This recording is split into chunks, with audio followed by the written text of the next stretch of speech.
संजीव कुमार का जन्म 9 जुलाई 1938 को सूरत के गुजराती ब्राह्मण परिवार में हुआ था। फिल्मों में आने से पहले उनका नाम हरिहर जरीवाला था। उनके पिता श्री कृष्ण भगवान के बहुत बड़े भक्त थे, इसलिए बेटे का नाम रख दिया हरिहर जरीवाला।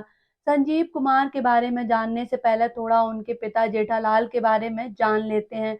संजीव कुमार की मां से शादी करने से पहले उनके पिता जेठालाल ने दो और शादियां की थी। पहली और दूसरी पत्नी की मौत शादी के कुछ सालों बाद ही हो गई। इसके बाद जेठालाल गुजरात से मुंबई आ गए और यहाँ पर भी अपनी जरी की कढ़ाई के कारोबार को खूब बढ़ाया। साथ ही मुंबई में एक आलीशान फ्लैट भी ले लिया। उसके बाद जेठालाल के परिवार ने उन पर ये दबाव डालना शुरू किया कि वो फिर से शादी कर लें। ना चाहते हुए भी घर वालों की जिद के कारण जेठालाल ने शांताबेन से शादी की। शादी के 5 साल बाद शांता ने एक बेटे को जन्म दिया, जिसका नाम रखा गया संजीव कुमार जरीवाला। संजीव कुमार के बाद उनके दो भाई और हुए। सब कुछ ठीक चल रहा था कि साल 1949 को जेठालाल की हार्ट अटैक से मौत हो गई। उस समय संजीव कुमार सिर्फ 11 साल के थे और मौत के समय जेठालाल की उम्र 47 साल की थी। पति के जाने के बाद शांता पूरी तरह से टूट गईं। स्वभाव से शांत और नासमझ होने के वजह से जेठालाल के भाई और उनके बिजनेस पार्टनर ने संपत्ति का ज्यादा हिस्सा शांता से अपने नाम करवा लिया। पति के गम से अभी शांता उभरी ही नहीं थी कि उन्हें इस दुख का भी सामना करना पड़ा। शांता ने जिससे भी मदद मांगी सभी ने मना कर दिया, लेकिन उन्होंने हार नहीं मानी। गरीबी का आलम ऐसा था कि वो संजीव कुमार को अच्छे स्कूल में भी नहीं पढ़ा सकती थी, इसलिए उनका दाखिला एक सरकारी हिंदी मीडियम स्कूल में करा दिया गया। शांता बहन के पास 2 कमरे ही थे, इसी वजह से घर का खर्च चलाने के लिए उन्होंने एक कमरा किराए पर उठा दिया। साथ ही फिर से उन्होंने पुराने कारीगरों से मिलकर जरी का काम शुरू किया। रोज माँ को काम करता देख संजीव कुमार भी माँ का हाथ बटाना चाहते थे, लेकिन शांता बहन चाहती थी कि वो सिर्फ अपनी पढ़ाई पर ध्यान दे। माँ के मना करने के बावजूद स्कूल से आने के बाद संजीव कुमार माँ का हाथ बटाते थे और उनका काम होता था डाकघर तक जरी का पार्सल पहुंचाना। छोटा घर होने की वजह से संजीव कुमार पढ़ाई नहीं कर पाते थे। उनकी ये परेशानी देखकर स्कूल वालों ने स्कूल में ही उन्हें पढ़ने की जगह दे दी। स्कूल के एक टीचर थे टीटवाला, जो संजीव कुमार को नाट्य शास्त्र पढ़ाते थे। उन्हीं से संजीव कुमार ने नाटक की शिक्षा ली। नाटक के साथ संजीव कुमार को सिनेमा से भी खास लगाव था। पढ़ाई के दौरान ही फिल्म बेजू बावरा रिलीज हुई थी, जिसे देखने के बाद संजीव कुमार पर फिल्मों का भूत सवार हो गया। जब ये बात माँ को पता चली तो उनको डर सताने लगा कि संजीव कुमार आगे चलकर एक्टिंग में अपना भविष्य खराब कर लेंगे। इसी डर की वजह से माँ ने सोचा कि अगर संजीव कुमार की वो शादी करा देंगी तो अपनी जिम्मेदारियों को समझेंगे और जीवन का गुजारा करने के लिए अच्छी नौकरी करेंगे। माँ के इस फैसले की वजह से 16 साल के संजीव कुमार की एक गुजराती लड़की के साथ सगाई कराई गई, लेकिन ये सिर्फ सगाई ही रही और शादी में कभी तब्दील नहीं हो पाई। इस घटना के कुछ समय बाद संजीव कुमार ने एक्टिंग स्कूल में दाखिला लेने के बारे में सोचा। उस समय फेमस डायरेक्टर शशाधर का एक्टिंग स्कूल फिल्माए हुआ करता था। संजीव कुमार ने भी यही पढ़ाई करने का मन तो बना लिया, पर उन्हें जब एडमिशन फीस के बारे में पता चला तो वो बेहद निराश हो गए और घर आकर दुखी मन से बिना खाए सो गए। माँ उन्हें देखते ही समझ गई कि ये किसी बात से परेशान है। माँ ने परेशानी का कारण पूछा और जब पता चला कि पैसे की वजह से उनका एडमिशन नहीं हो सकता, तब माँ ने कहा कि तुम मेरे गहनों को बेच दो और उससे जो पैसे आए उससे अपना एडमिशन कर लो। पहले तो संजीव कुमार गहने बेचने के लिए नहीं तैयार थे, पर उन्हें मां की जिद के आगे झुकना पड़ा और अंत में उन्हीं गहनों के पैसे से संजीव कुमार का एडमिशन फिल्मालय में हुआ। स्कूल में दाखिला लेने के बाद उन्होंने सभी को अपनी एक्टिंग का दीवाना बना दिया। वहां पर उनकी दोस्ती मेक मोहन से हुई। फिल्मालय का सफर तय करने के बाद संजीव कुमार एप्टा गए और वहां उनकी मुलाकात ए के हैंगल से हुई।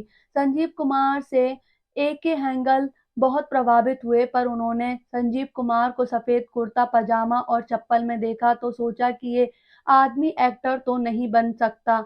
इसी वजह से उन्होंने संजीव कुमार के काम मांगने की गुजारिश को ये कहकर टाल दिया कि जब भी मेरे पास कोई अच्छा रोल आएगा मैं तुम्हें बता दूंगा। संजीव कुमार को उनके मना करने की वजह बिल्कुल नहीं पता थी, इसलिए वो रोज ए.के. हेगल के पास जाते और उनकी कही हुई बात उनको याद दिलाते। इसी दौरान उनकी मुलाकात एक डायरेक्टर से हुई और उन्होंने संजीव कुमार के सामने उनके नाटक में काम करने का प्रस्ताव रखा।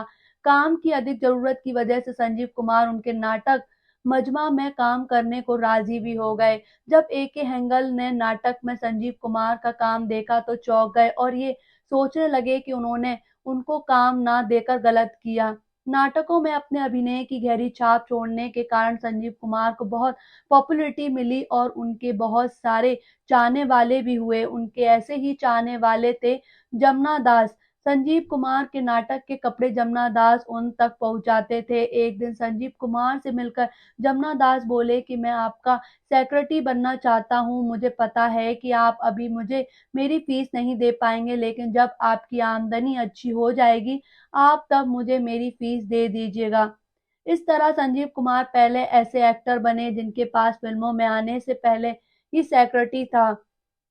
थिएटर में काम करने के दौरान ही संजीव कुमार को फिल्म हम हिंदुस्तानी में काम करने का मौका मिला। 12 रुपए प्रति शिफ्ट के साथ उन्होंने इस फिल्म में काम किया और इस फिल्म में उनका कोई भी डायलॉग भी नहीं था। फिल्म से जो भी कमाई हुई उन्होंने अपनी माँ को दे दी। फिल्म जब रिलीज हुई तो माँ भी उनके साथ गई। माँ ने फिल्म देखी मगर संजीव कुमार का छोटा रोल देखकर वो दुखी हो गई। फिल्म हम हिंदुस्तानी रिलीज होने से पहले लोगों का मत इस बात पर था कि हरिहर को अपना नाम बदल लेना चाहिए क्योंकि फिल्मों के हिसाब से उनका नाम सही नहीं है।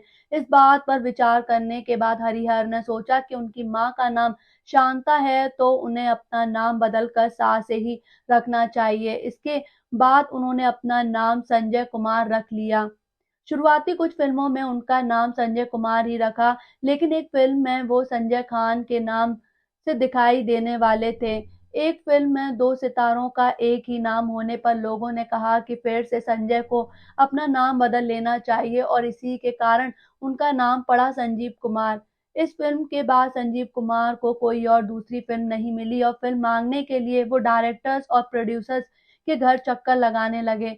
बहरहाल निराश ही हाथ लगी। इसके साथ ही उनके हाथ एक ऐसा हादसा हुआ कि उनका दिल टूट गया।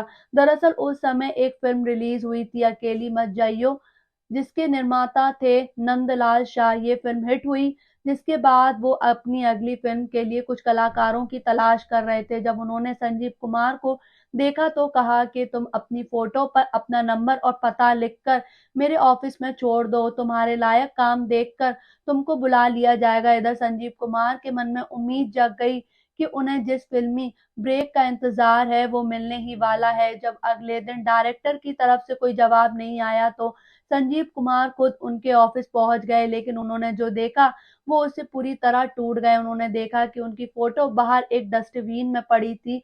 ये देखकर वो बेहद निराश हो गए और प्रण लिया कि वो इस डायरेक्टर के साथ फिल्म नहीं करेंगे। इसके बाद भी उनको 2 से 3 फिल्में मिलने वाली थी, वो अंत में भी उनको नहीं मिली। इसी वजह से उन्होंने बी ग्रेड की फिल्मों को साइन करना शुरू किया। बी ग्रेड फिल्मों में काम करने के कुछ साल बाद संजीव कुमार को बड़ी सफलता मिली फिल्म संघर्ष में, जिसमें वो दिलीप कुमार के साथ नजर आए और इसी फिल्म के बाद से उनके ऊपर से बी ग्रेड फिल्में करने का ठप्पा भी हट गया।